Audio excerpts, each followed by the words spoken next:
Il y a 25 ans, je participais à un atelier de sculpture à Paris. Depuis ce jour de septembre 98 où je mets les mains dans la terre, une évidence s'impose à moi. Je ne pourrai plus me passer de ce contact avec la terre. Et vous, quelle est votre terre? Votre passion la plus profonde? Comment cette passion a-t-elle germé? Quels sont les bénéfices qu'elle vous apporte? Et qu'avez-vous fait de plus fou et de plus surprenant par passion? Je m'appelle Laurence Foujol et je lance aujourd'hui le podcast Les yeux qui pétillent. C'est un partage avec des femmes et des hommes de tous horizons qui ont un même point commun, être passionnés.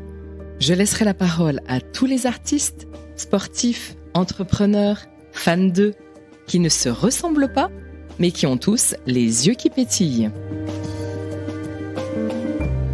Pour ce nouvel épisode, je suis très heureuse d'aller à la rencontre de Samantha Barenson.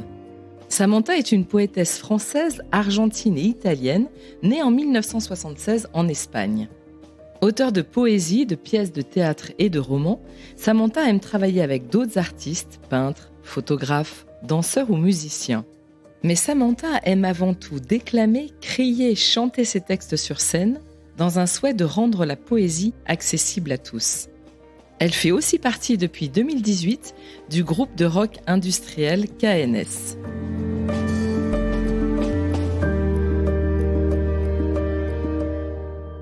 La première fois que je t'ai vue, tu étais de dos.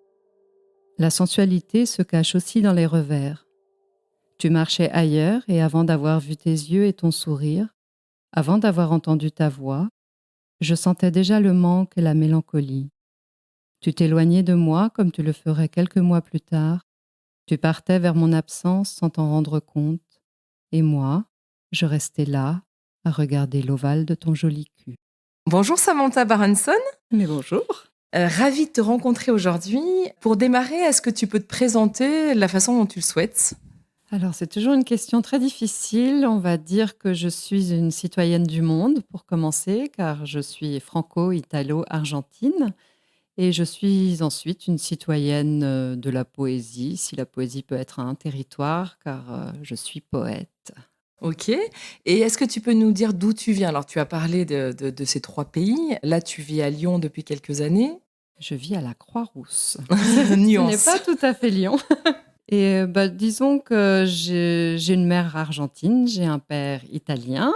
Je suis moi-même née en Espagne et j'ai grandi au Mexique. Donc, forte de toutes ces cultures, de toutes ces langues, de toutes ces origines et de toutes ces saveurs culinaires, entre autres.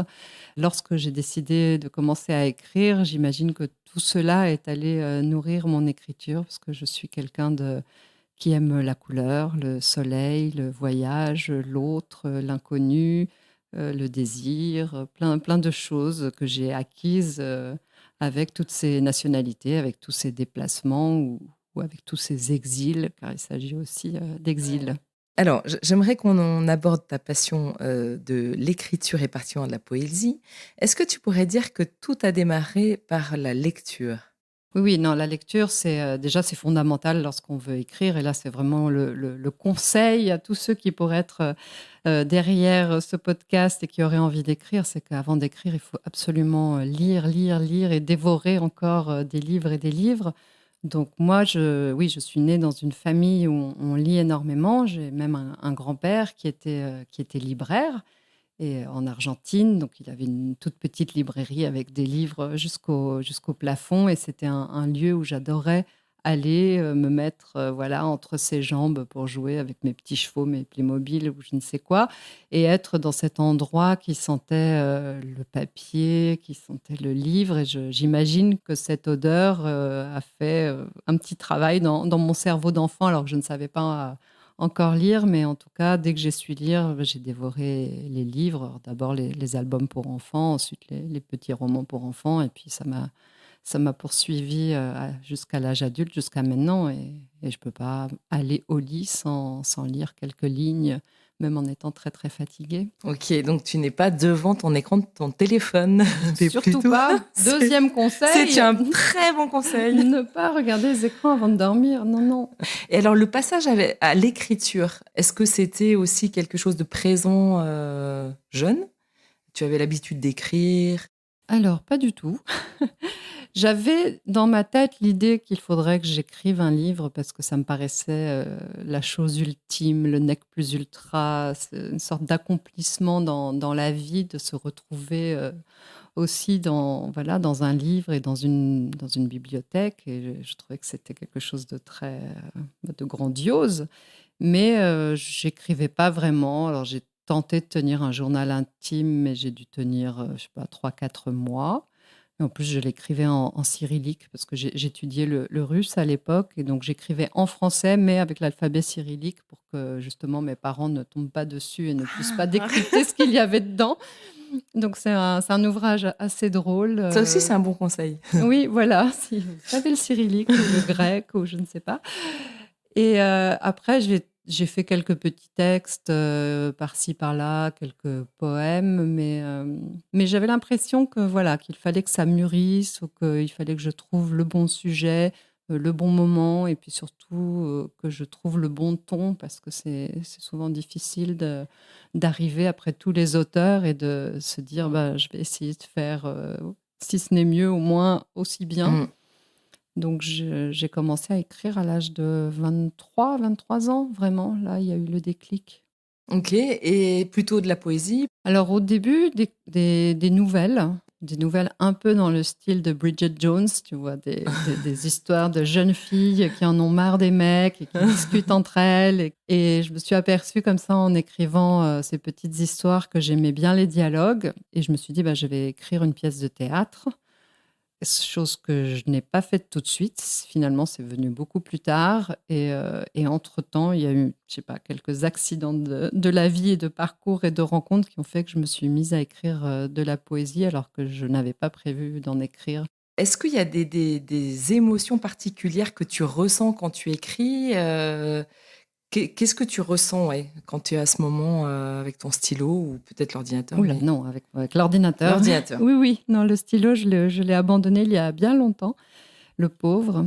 Pour des questions aussi d'écriture, c'est-à-dire que le stylo me donne un lien direct avec la page Oui. qui me met dans un état un peu de catharsis et où je n'ai pas de recul par rapport au texte. Donc quand j'écris au stylo, je suis dans une espèce d'émotion brute et le texte qui est produit à la main n'est pas un bon texte. Alors qu'avec l'écran, j'arrive tout de suite à voir cet objet écrit comme un objet littéraire et j'arrive mieux à travailler le matériau et avoir ce recul nécessaire pour me dire si c'est un bon texte, c'est un mauvais texte, ou là je suis en train d'écrire n'importe quoi, ou là oui, ça vaut la peine. D'accord, tu Mais as plus de distance? plus de distance, oui, oui. Alors que le stylo, je n'en ai aucune. Puis surtout, j'attrape des crampes parce que j'ai plus du tout l'habitude d'écrire au stylo. Donc, j'ai vite une tendinite à l'épaule. Donc, l'ordinateur. Donc, quelles sont mes émotions quand j'écris? Alors, c'est assez étonnant parce que je suis dans une sorte de transe.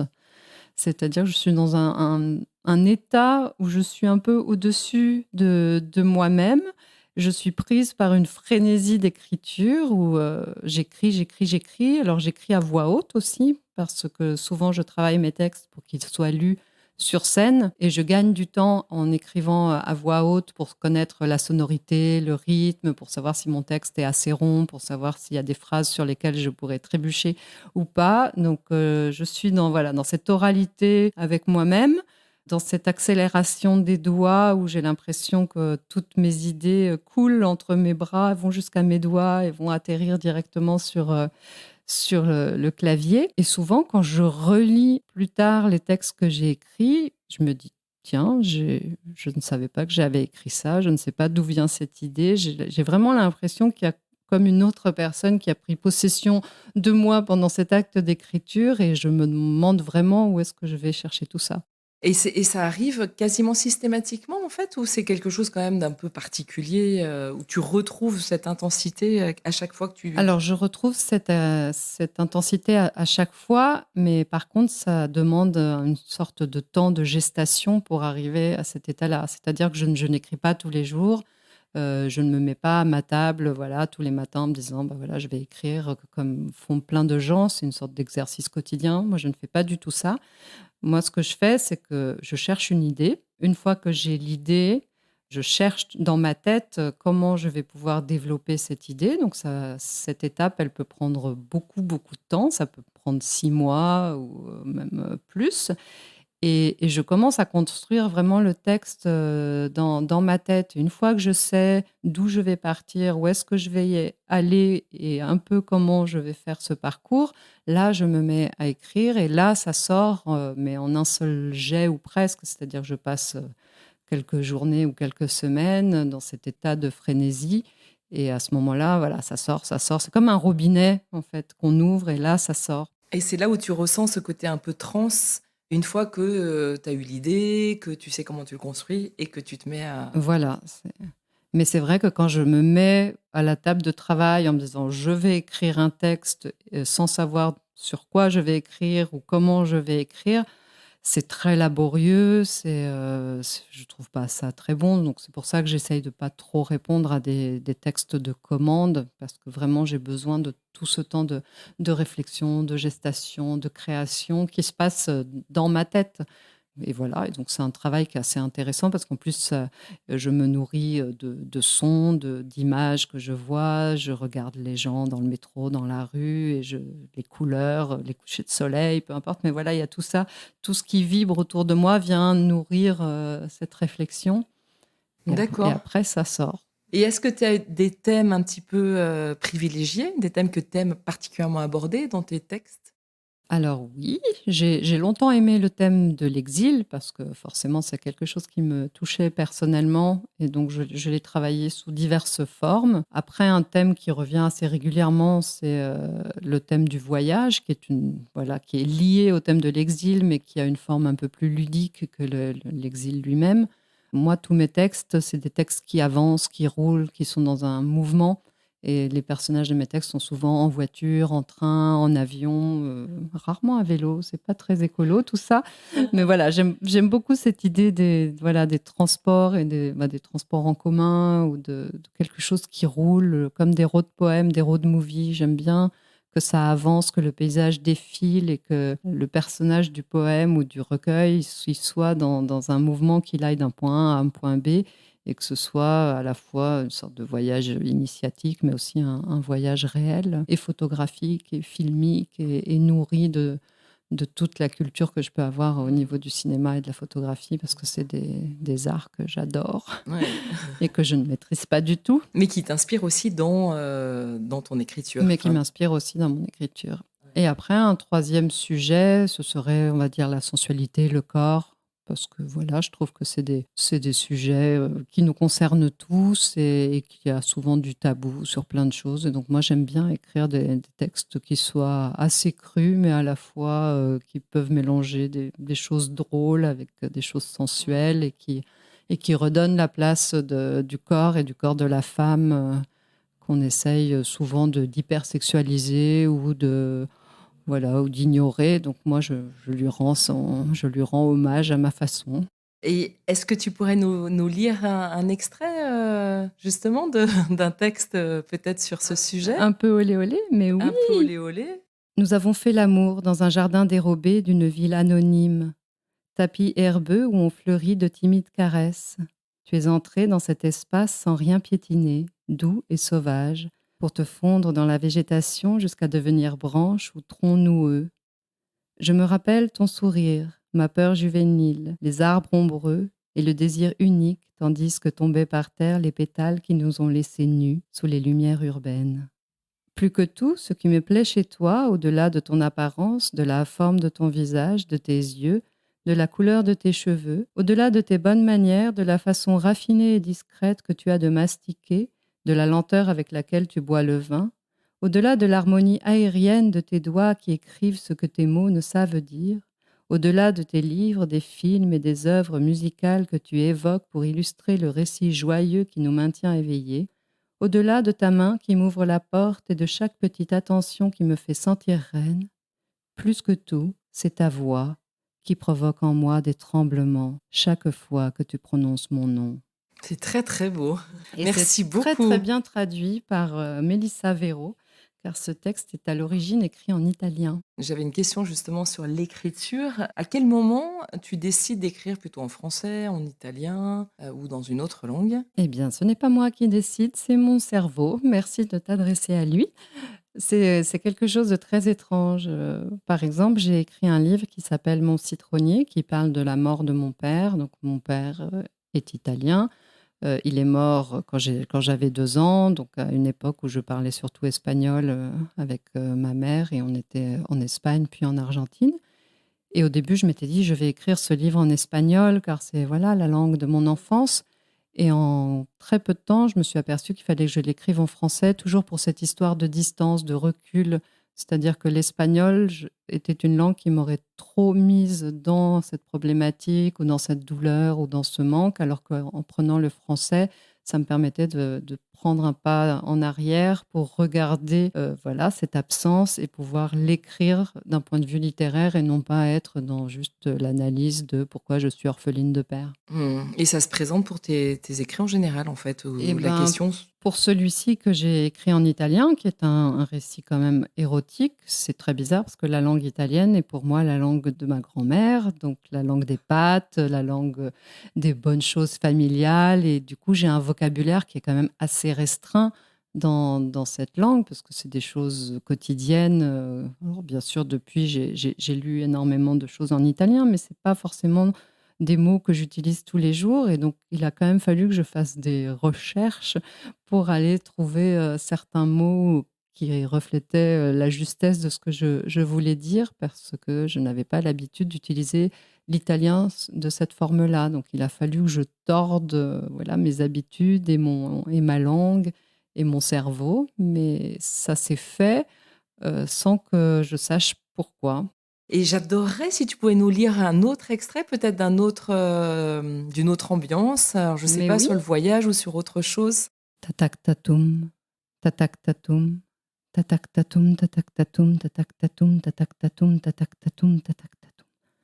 Je me laisse porter par cette musique de train, par son défilé d'images, par mon sommeil au creux de ton souvenir où je rêve. Tatak tatum, tatak tatum, tatak tatum, tatak tatum, tatak tatum, tatak tatum. Le paysage défile comme un Jackson Pollock, vaches en pointillés, nuages étirés, taches tournesol et rails déformés. La fenêtre froide se colle à mon oreille et j'entends tatak-tater la bête humaine. Tatak-tatoum, tatak-tatoum, tatak-tatoum, tatak-tatoum. Je ne suis pas Eva Marissin. Je n'ai ni la mort aux trousses, ni les baisers de Cary Grant. Il n'y a derrière la vitre que ces paysages de cartes postales, cette campagne d'avant-guerre, ces empreintes ferroviaires. Une vache, un hameau, une église, un âne, une vieille mobilette ou un train à la retraite, de l'herbe à perte de vue, des champs de coquelicots, un village suspendu, la dame blanche, un mouton ou peut-être une chèvre, un autre coquelicot, une jupe en corolle, une canette de soda, un plastique, une poubelle, un néon, un flash. Tatak tatoum, tatak tatoum, tatak tatoum, tatak tatoum, tatak tatoum, tatak tatoum. Je ne suis pas Célia Johnson dans brève rencontre à attendre jeudi prochain, jeudi prochain, jeudi prochain. Les amours interdites dans un petit café. Il n'y a derrière la glace que d'amers paysages qui se répètent et défilent et reviennent et repassent et tournent et recommencent. Et les vaches te ressemblent et la neige dissimule les pas des loups, des ogres et des sorcières. Tatak tatoum, tatak tatoum, tatak tatoum, tatak tatoum. Je ne suis pas Marilyn Monroe dans certains lem shows. Il n'y a devant mes yeux que d'immenses pâtis, rocailles et herbes folles que des cornes ébahies ruminent méthodiquement. Tatak tatoum, tatak tatoum, tatak tatoum. Défilent les kilomètres, Gaspé est encore loin. 105,8, nous arriverons demain. Très joli, et c'est très musical et on part, en fait, on Voilà, voyage. on voyage. On voyage vraiment. Alors il y avait un autre thème, qui me semblait important, dans tes écrits aussi, c'est le thème de la mélancolie, de la nostalgie aussi. Est-ce que c'est toujours le cas? Oui, oui, quand même. J'aime bien. En fait, j'aime bien faire pleurer mes lecteurs. J'aime bien aller titiller, voilà, leur petit cœur pour qu'ils soient émus, tout en faisant une balance avec des choses un peu ironiques, un peu drôles, pour qu'ils soient dans ces états entre émotion et sourire. Donc j'aime beaucoup l'autodérision aussi. Mais la mélancolie, en fait, souvent j'ai cette image d'une personne qui partirait au travail le matin en laissant, je sais pas, un verre d'eau comme ça sur la table ou une tasse de café à moitié remplie ou une brosse à dents un peu humide sur le rebord du lavabo. Puis cette personne aurait un accident, mourrait et ces objets seraient là avec un peu d'ADN, un peu de vécu. Et c'est des objets à la fois du quotidien, mais qui, du coup, sont chargés de quelque chose de très grave, de très triste, et qu'on n'ose pas laver, on n'oserait pas jeter l'eau du verre dans l'évier, on n'oserait pas laver le verre, on n'oserait pas laver cette tasse, on n'oserait pas jeter cette brosse à dents pendant un certain temps. Et c'est vraiment cette sensation-là que je vais chercher dans mes textes pour provoquer ce manque qui peut être très émouvant et qui, voilà, des fois, je me fais pleurer toute seule. Quand j'écris, j'avoue que parfois, je peux être prise moi-même de cette énorme émotion. Et c'est pour ça qu'après, j'essaye de trouver des choses très légères et très drôles et essayer de montrer aux gens qu'en fait, la vie, elle est courte, certes, on va tous mourir, certes, mais et justement, dans ce laps très court, il faut vivre vite, accélérer, faire un tas de choses, avoir de la passion, voilà, faire l'amour, manger, boire, rire, Voyager, danser, bouger, voyager, danser. Ouais. etc., etc. Donc, je navigue entre ces deux états. D'accord.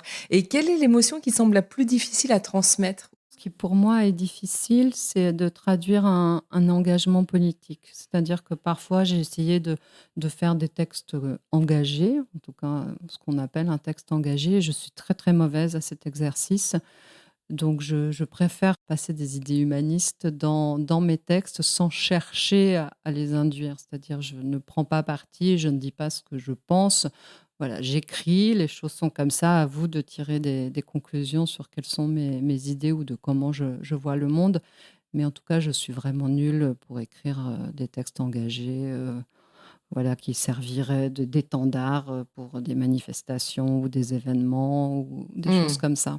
Mais des émotions quotidiennes, de peut-être de tristesse, de légèreté, de joie, et cetera, ça c'est quelque chose, Ça, oui, oui. et il y a pas une émotion plus compliquée qu'une autre à faire passer pour toi? Enfin, c'est pas Peut-être que le rire est toujours plus difficile à faire passer parce qu'on peut tomber à côté. En tout cas, j'arrive mieux à faire rire en écrivant qu'à l'oral, parce que souvent, quand je fais des blagues, ça tombe, ça tombe à l'eau. Moi qui pense être une grande comique, mais il m'arrive parfois d'animer une scène ouverte qui s'appelle La Taratatouille et qui a lieu à Agenda tous les premiers jeudis du mois à Lyon. Et c'est une organisation un peu partagée. Et donc, de temps en temps, c'est moi qui anime cette scène ouverte. Et je me suis, comme ça, découvert un talent de one-woman show, mais surtout dans un rôle de méchante. Ce qui est assez drôle, parce qu'une fois, le thème, c'était, je ne sais plus, c'était quelque chose comme la méchanceté. Donc, j'ai été odieuse avec tout le monde pendant toute la soirée. Et c'est quelque chose, voilà, où j'excelle à être assez détestable et odieuse, mais de façon comique. second degré. Second degré. Mais voilà, mais je trouve que voilà, le rire, c'est quelque chose qui est beaucoup plus compliqué que... C'est très facile d'aller chercher des choses tristes et de titiller là où ça fait mal pour faire pleurer. Faire rire, c'est plus difficile. C'est plus difficile. Tout le monde n'a pas le même humour. Oui, c'est sûr. Oui, c'est ça. Parfois, c'est subtil. D'autres fois, non.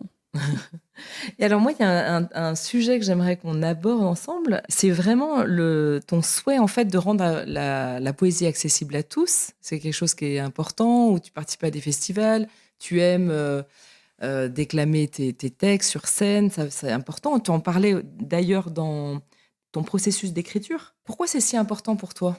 Alors, c'est important pour plusieurs choses. Alors, déjà, quand on fait une recherche dans un moteur de recherche sur Internet et qu'on tape, je ne sais pas moi, poète français, on va rapidement tomber sur des hommes morts.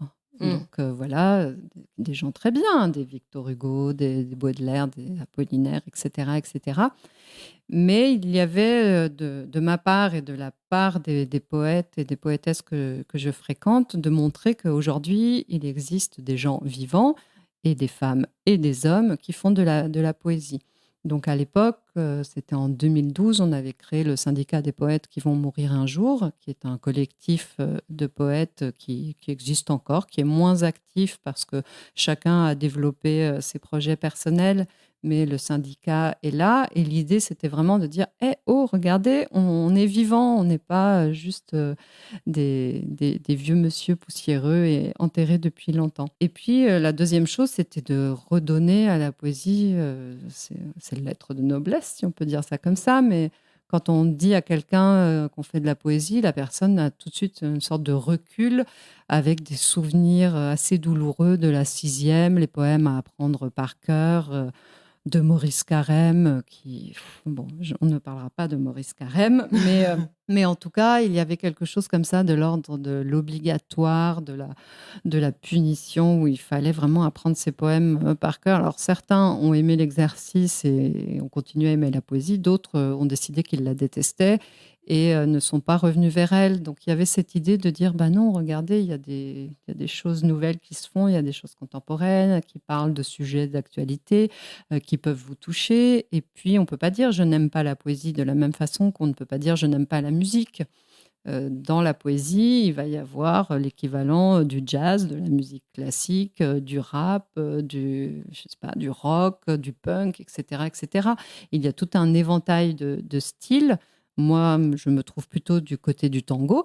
Et donc, chaque personne est apte à trouver sa poète, son poète ou sa forme de poésie dans tout ce qui est présenté. Et c'est ça qu'on essaye de montrer et de valoriser et de lutter pour que la poésie soit partout et pour tous. Et lorsque tu es sur scène, en fait, c'est un moment que tu apprécies particulièrement? Je crois que c'est ce que je préfère, être sur scène. Je crois que je ne fais de la poésie que pour être sur scène.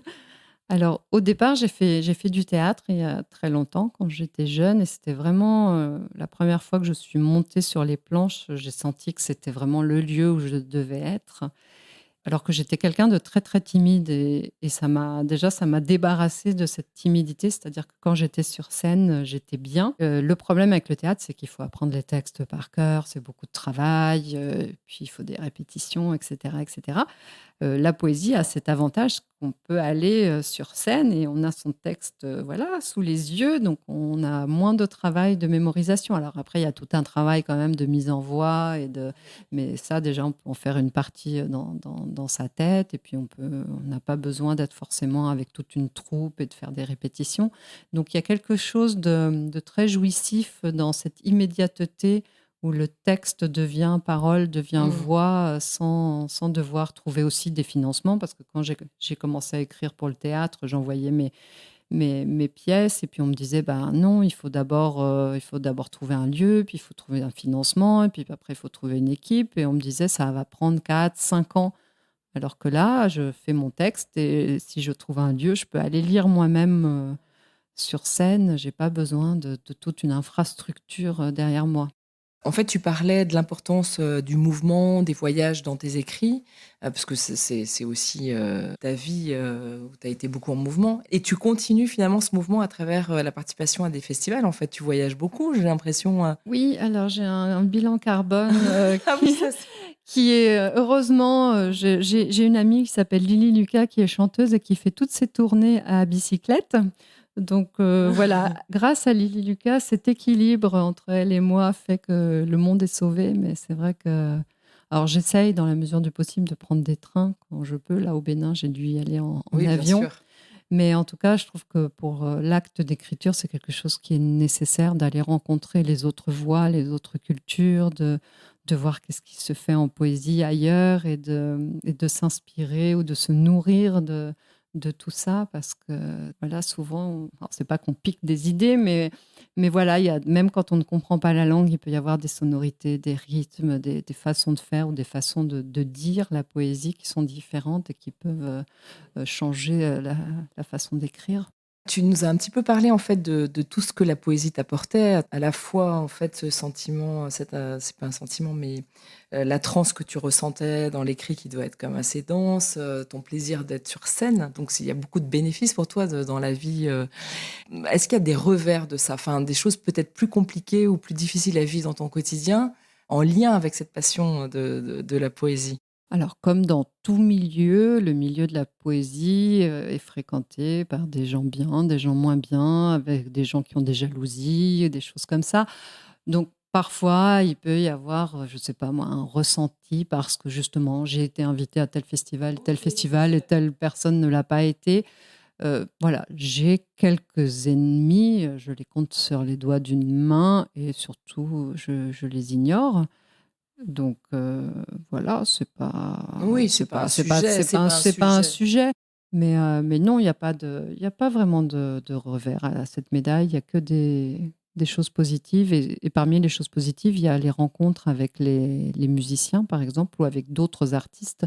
C'est-à-dire qu'il y a aussi le côté pluridisciplinaire. Moi, la poésie m'a amenée à travailler avec un saxophoniste, avec un contrebassiste, avec un pianiste, avec un violoncelliste, également avec un photographe, avec un illustrateur, des choses comme ça. Donc, et d'autant plus avec d'autres artistes de d'autres disciplines parce qu'ils apportent une nouvelle dimension. C'est comme si ça devenait de la 3D soudainement, c'est-à-dire qu'ils ne sont pas juste dans l'illustration ou dans la juxtaposition de leur art avec le mien. C'est vraiment, ça vient nourrir et ça vient densifier moi, mon texte et ça dialogue. Donc c'est quelque Mmh. chose de très beau. On parle de la musique, tu fais partie d'un groupe, de rock industriel? C'est comme ça Oui. qu'on le Bon, on l'a baptisé comme ça. Oui, au départ, c'était du rock industriel. Maintenant, c'est plus de l'électro-acoustique, ouais?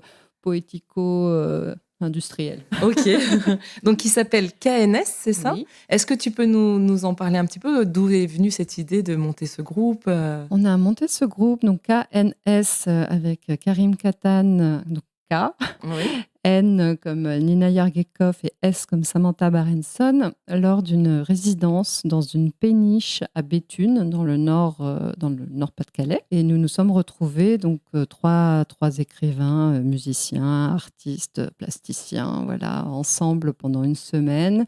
Ça a été vraiment une rencontre, comme une sorte de coup de foudre artistique. Et à partir de là, on a monté ce groupe et on a eu la chance de pouvoir se rencontrer à plusieurs reprises avec cette difficulté que l'on n'habite pas forcément dans le même pays. Souvent, Karim est à Bethléem pendant que Nina est à Budapest et que moi, je suis à Lyon.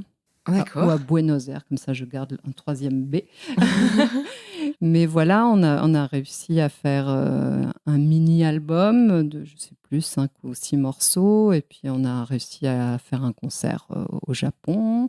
Oui, voilà, des petites occasions comme ça de la vie qui se présentent. Et puis j'espère qu'il y en aura d'autres. Puis on va essayer de continuer à travailler ensemble. Et ça mélange un petit peu du coup la poésie, donc le texte et de la musique, Oui, musique plutôt électro, avec un peu d'instruments quand même, et puis du texte, soit du texte dit, soit du texte récité, un peu de chant aussi. Nina chante par moment. Et donc, voilà, c'était avec des langues différentes parce elle chante en hongrois. Moi, je crois que j'ai certains morceaux où je suis en italien ou en espagnol. Donc, c'est aussi mélanger, voilà, toutes ces deux personnes qui voyagent énormément. Donc, on se retrouve dans ce mouvement, dans cette avancée.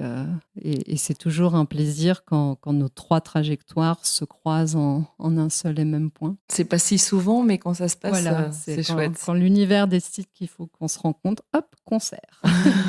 Et vous avez des projets d'écrire d'autres morceaux? Oui, oui, oui, Ouais? bien sûr, oui, oui. D'accord. Oui, oui. OK. De manière un peu plus générale, quels sont tes projets actuels?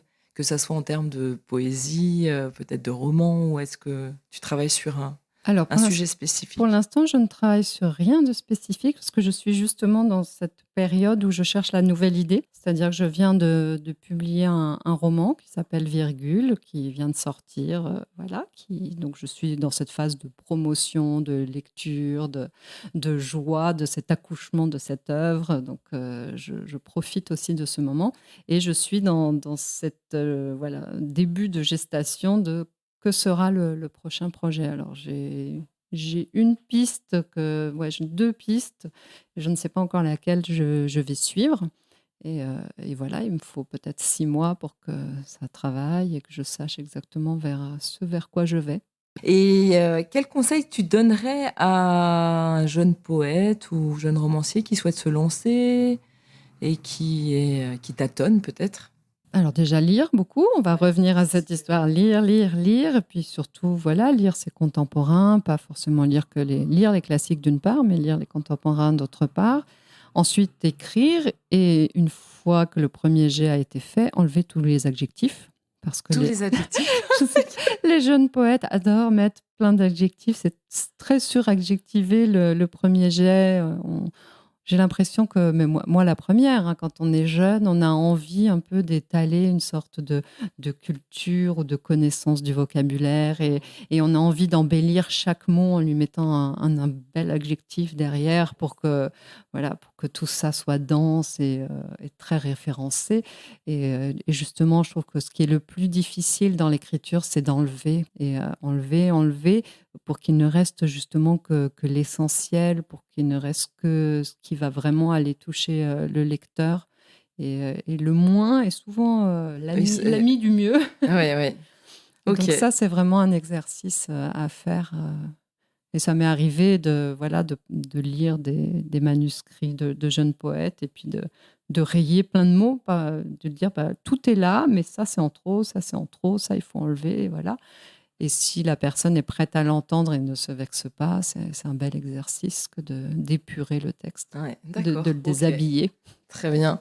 Et alors, pour le mot de la fin, tu nous as parlé de beaucoup de choses qui te plaisent dans l'écriture et dans le fait de aussi transmettre tes textes, etc. Et qu'est-ce qui, dans tout ça, te fait le plus pétiller les yeux? Est-ce que s'il y a quelque chose, en fait, qui vraiment que tu veux garder à tout prix, ça serait quoi? Bonne question. Je crois que vraiment, c'est la scène qui est vraiment... La scène et puis cette relation avec les musiciens. J'ai toujours l'impression que quand je travaille avec un musicien, le musicien, il fait une note ou plusieurs notes et que ces notes sont comme une vague et que moi, avec mon texte, c'est comme si je montais sur cette vague avec un surf. Et après, je suis dans un roulement et une avancée et quelque chose de très ondulatoire et je suis dans l'eau et dans la mer et je suis portée par ce mouvement et surtout, il ne faut pas que je tombe. Donc, il y a une sorte d'équilibre et de confiance. Et c'est un état que je trouve tellement magnifique. Et donc ça, vraiment, je voudrais le garder.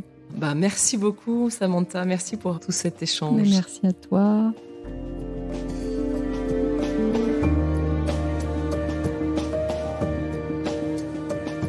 Merci beaucoup, Samantha, pour ce partage autour de ta passion. J'espère que vous avez aimé cet épisode et que la conversation avec Samantha vous a donné envie de lire ou d'écouter de la poésie.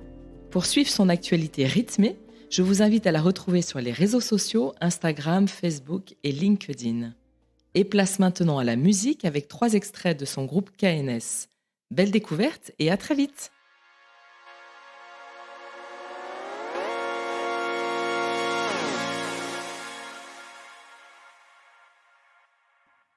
Győznöm kell a földeken, és győznöm kell a városnál. Mindenkire szükséged van, kitartóra téged vár. Értek földek számítály, hogy mellétek, ha melléd áll. Istennel vagy Isten nélkül koppány széken nem szolgál. Jól jegyez meg. Loin, j'ai besoin d'être loin, pas de bien, tu te retiens pas mes mains, tu mes seins, mes reins, masculin, féminin, c'est la fin, chacun, soit serein. Tu dis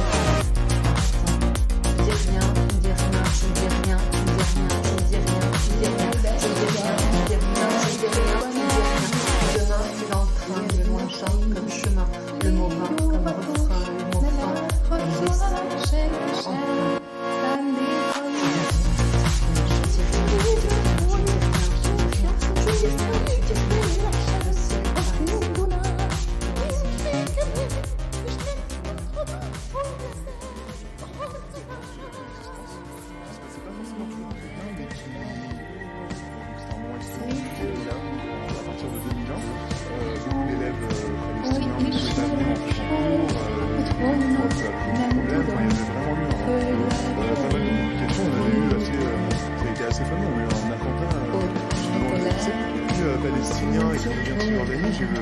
palestiniens, donc je n'ai pas le droit d'aller à Jérusalem, mais c'est là de l'interdit. Je devais y aller clandestinement pour qu'on réussisse cette affaire. Mais je dois reconnaître que le lycée a été extrêmement rigoureux et présent dans cette période. Tomaré un café en un sitio de otros tiempos y con el sabor de la soledad que me persigue escribiré los versos hundidos del vientre pensando en aquel café que tomaremos juntos. Caminaré por las avenidas grises de un París radiante en búsqueda de aquellas librerías.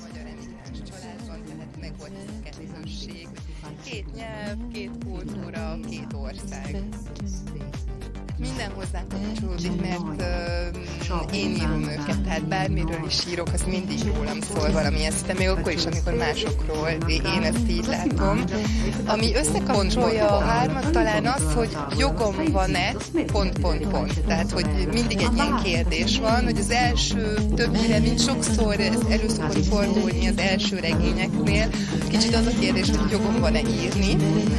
A második az egy gyászról szól, és ott az lenne a kérdés, hogy jogom van-e gyászolni, és ez a harmadik valamilyen szinten arról szól, hogy jogom van-e ehhez a kettőséghez, tehát nincs-e az, hogy tehát muszáj választani, fenn lehet tartani ezt a kettőséget, ezt a bonyolult összetett helyzetet, vagy el kell dönteni, hogy inkább az egyik, vagy inkább a másik vagyok.